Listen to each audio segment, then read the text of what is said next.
Assalamualaikum Sobat Football United, ringan amatiran. Di video kali ini gue ingin membahas masih terkait dengan wawancara Sir Jim Ratcliffe ya, dengan media Bloomberg, di mana ada hal yang menarik dari perspektif Sir Jim Ratcliffe melihat posisi pelatih di Manchester United, apa yang harus diperbaiki sebenarnya di Manchester United. Dan yang menarik juga Sir Jim Ratcliffe memiliki pendapatnya ya tentang Erik ten Hag. Oke, gue ambil dari MUFC MPB, disebutkan kalau ya, ini gue akan mengutip dulu beberapa wawancaranya, teksnya. Nanti akan gue komentari secara ringan amatiran. Pelatih ini bukan masalah pusat atau masalah sentral di Manchester United. Ini adalah klub olahraga. Ini adalah sebuah klub olahraga. Ini harus kompetitif. Ini membutuhkan level dari intensitas yang tinggi ya, dan juga dengan sisi yang bisa mensupport atau bisa mendukung untuk hal tersebut. Karena Anda harus berhadapan dengan para pemain yang secara relatif ini masih muda. Ini bukan, atau kita ya belum bisa mendapatkan tipe seperti itu secara historis. Lalu disebutkan juga kita memiliki pemain. Ada beberapa ruang improvement atau ruang yang bisa dikembangkan. Kita lihat di Manchester United, kita akan mengembangkan segalanya. Kita memiliki banyak akuntan ya di orang-orang sport di Manchester United. Kita lebih memiliki orang-orang akuntan ya daripada orang-orang sport di Manchester United.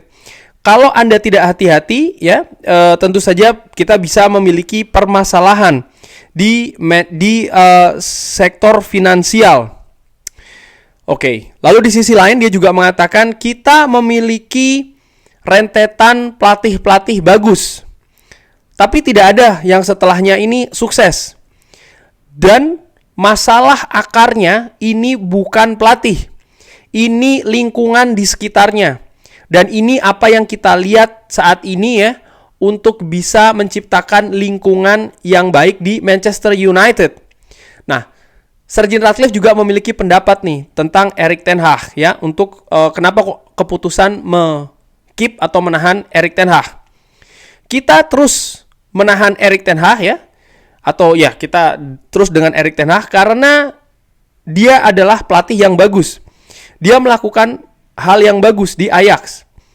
Dan beberapa orang di jalanan sering sekali berpikir kalau pelatih itu segalanya. Dan sepertinya ini masih di hari-hari dari Sir Alex Ferguson.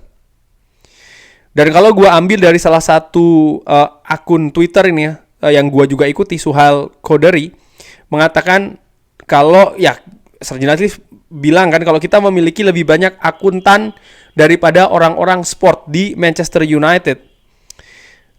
Dan banyak fans dari Manchester United mengatakan ya ini bukan tentang lingkungan dan juga struktur. Mereka menyalahkan manajer untuk segalanya dan menginginkan manajer ini selalu dipecat.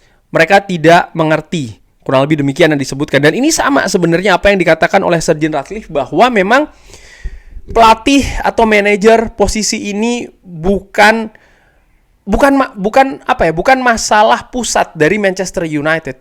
Ya kita lihat klub ini selama 10-11 tahun, 10-11 musim belakangan, 10-11 musim, gue ulangi lagi, 10-11 musim.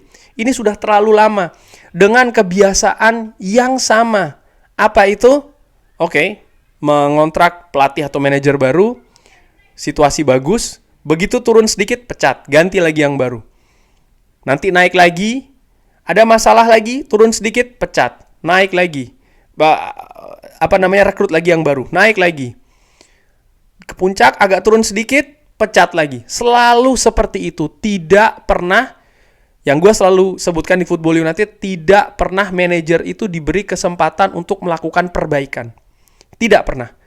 Yang ironisnya, menurut gue, kalau melihat apa yang terjadi dengan manajer terbaik di Manchester United, Sir Alex Ferguson, Sir Alex punya kesempatan untuk hal itu. berulang kali.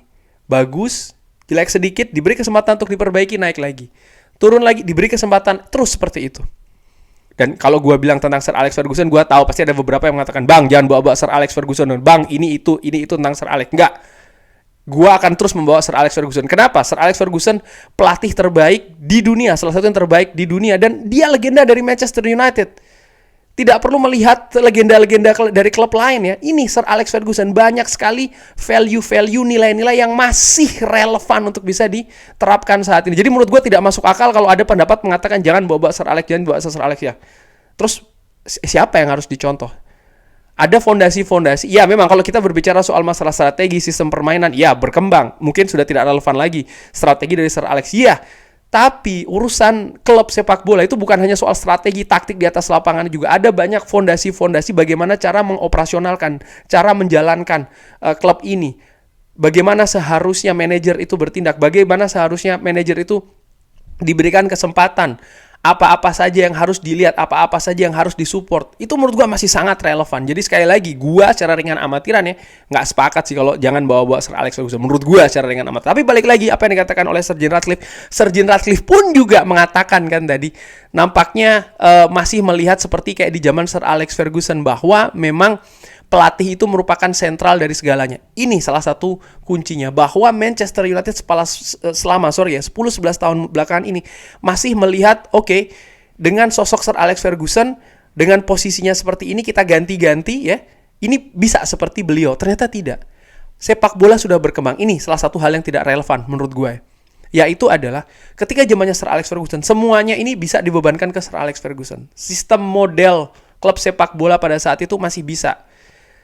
Ternyata Sir Alex Ferguson sangat luar biasa. Dia bisa menangani banyak hal. Dia bisa mendelegasikan banyak hal. Karena salah satu faktor, ada dua gue lihat ya. Nomor satu memang manajemen skillnya dari Sir Alex Ferguson ini amazing, fantastis, luar biasa. Nomor dua, ya bagaimana waktu juga yang dia punyai di Manchester United. 26 tahun total. Sementara manajemen atau manajer setelahnya ini tidak pernah diberikan kesempatan tersebut. Mungkin mereka memiliki manajemen yang bagus, tapi tidak pernah diberikan kesempatan yang panjang. Dan ini sebenarnya yang gue nantikan. Apa yang gue nantikan? Kesempatan yang panjang. Bukan cuma kesempatan yang panjang sih, bukan itu intinya. Tapi gue menantikan bahwa memang Manchester United ataupun fans Manchester United juga memberikan kesempatan kepada seorang pelatih ketika turun, tetap berada di klub, supaya dia bisa menaik kembali, membawa klub ini naik kembali. Karena pelatih seperti misalnya Jose Mourinho, Ole Gunnar Solskjaer, mereka juga memiliki posisi atau situasi di mana Manchester United itu kompetitif loh. Baik Jose Mourinho maupun Ole Gunnar Solskjaer sama-sama pernah membawa Manchester United ini runner up. Posisi di mana tertinggi setelah Sir Alex Ferguson pensiun, ya kan? Tapi setelah ada penurunan, mereka tidak diberi kesempatan lagi untuk memperbaikinya. Padahal mereka tahu, mereka pernah membawa Manchester United ini kompetitif dengan Manchester City. Artinya berada di bawah Manchester City. Gua tahu mungkin poinnya berbeda jauh ya, tapi paling tidak posisi nomor 2 lah di Liga. Mereka pernah ada di posisi tersebut. Tapi ketika ada penurunan, ada kemunduran, tidak dilihat, tidak diberikan waktu untuk evaluasi. Yang menurut gue pada saat itu sebenarnya kalau manajemen ataupun fans agak lebih sabar sedikit, mungkin kita akan berada di situasi yang lebih baik. Kenapa gue bisa katakan demikian? Karena ini yang tidak pernah ada di Manchester United dan ini tidak pernah dicoba. Mungkin baru saat ini dengan Erik ten Hag. Itu pun juga dengan banyak pengharapan. Misalnya di musim ketiga, diharapkan bahwa Manchester United ini langsung bisa kompetitif dengan Manchester City. No, menurut gue itu masih out of reach. Itu masih di luar jangkauan. Terus apa dong target yang menurut gue masuk akal? Ya, Manchester United berada di zona Liga Champions. Manchester United tetap bisa ada trofi atau peluang untuk membawa trofi dari kompetisi yang diikuti. FA Cup, Carabao, atau mungkin Europa League. Tapi bagaimana dengan posisi Liga? Posisi Liga ini kan sifatnya berbeda dengan kompetisi-kompetisi piala yang diikuti oleh Manchester United. Liga ini butuh ketahanan, butuh seperti kayak maraton ya. Kedalaman skuad, kualitas yang merata, konsistensi. Hal tersebut dan komponen-komponennya harus lengkap. Fisik, non-fisik, psikis, mental, operasional klub, semua berpengaruh menurut gue. Dan ini baru akan dibenahi oleh Ineos ya kan. Sehingga menurut gue harapan untuk musim depan juga harus diatur sih. Menurut gue secara amatiran, ini gue berbicara untuk diri gue sendiri. Tapi balik lagi, bagaimana Sir Jim Ratcliffe mengulangi bahwa dia pun melihat bahwa memang pelatih ini bukan masalah dari Manchester United, bukan central problem dari Manchester United. Dan dia akhirnya pun juga mengakui bahwa memang Erik ten Hag ini pelatih bagus. Ketika gue baca teks ini atau mengikuti wawancara, gue sempat berpikir, ya oke, terus kenapa mereka melakukan evaluasi, kenapa mereka melihat nama-nama lain? Well, menurut gue itu hal yang tepat sih sebenarnya dilakukan. Kenapa? Di klub besar manapun, finish di peringkat ke-8 itu bukan hal yang bisa diterima. Sekali lagi ya, finish di peringkat ke-8 itu bukan hal yang bisa diterima. Banyak pelatih selesai di klub-klub besar ketika ada di posisi tersebut. Namun, Manchester United ini dalam situasi yang berbeda. Manchester United ini jauh dari stabilitas. Jauh dari jauh dari situasi dengan klub-klub lain.